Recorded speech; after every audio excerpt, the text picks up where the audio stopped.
बारामती परिसरातील नीरा नदी पुन्हा एकदा गंभीर प्रदूषणामुळे चर्चेत आलेली आहे आणि या प्रदूषणामुळे नदीतून मोठ्या प्रमाणात मासे मृत्युमुखी पडलेले असून स्थानिक नागरिकांमध्ये संतापाची लाट उसळली आहे. सोमेश्वर परिसरात नदीच्या पाण्यात मृत माशांचा अक्षरशः खच साचलेला दिसतो आहे. नदीच्या प्रदूषित पाण्यामुळे या भागातील पाणी आणि माशांचे जीवन धोक्यात आलेलं आहे.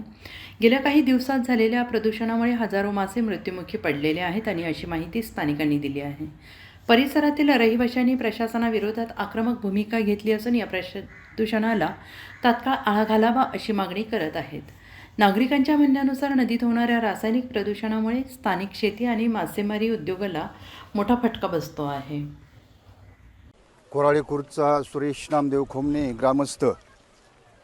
आज आमच्या बंधाऱ्यावर अशी अवस्था झाली की कारखाना धुवून पाणी सोडल्यामुळं पूर्ण बंधाऱ्यातलं पाणी काळझार झालेले, एकदम दुर्गंधीयुक्त असं पाणी.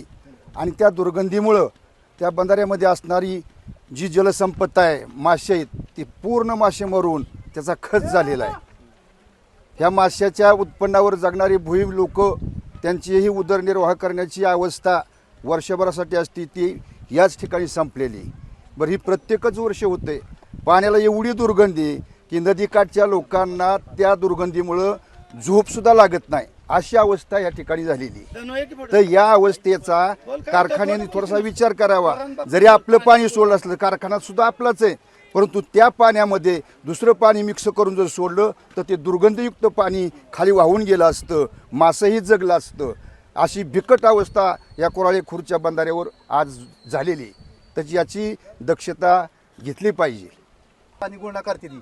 एखादं पोरग दगावलं काय झालं तर कारखाना जोखमदार असणं. कारखान्याने जोखमदार राहो. कारखाना त्यात ही आहे. मग आम्ही विसा बसत आहे, पण कारखान्याने जोखमदार राहो. की कारखाना दरवर्षी पाणी असं सोडतो, दरवर्षी सोडतो. आता जवळजवळ 5-7 वर्ष झालं असं चाललंय कार्यक्रम. मग पाणी जास्त नदीला आल्या सोडावा त्यांनी, पण असं कमी पाणी झालं सोडल्यावर काय होईल? वाटवच होणार ना सगळ्याचं. अहो, त्यांनी प्लॅन घेतले चांगलं, 25-30 एकर जमीन घेतली.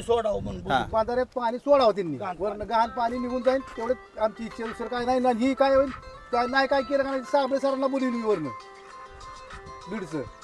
ही काय होतं ती बघा. खोमणे यामध्ये कारखान्याचं मळीचं पाणी आल्यामुळं माशांची मरण्याचं पण हजारो मासे यासाठी मृत्यू झाले. आणि हेच पाणी जनावराला पिण्यासाठी वापरलं जातं.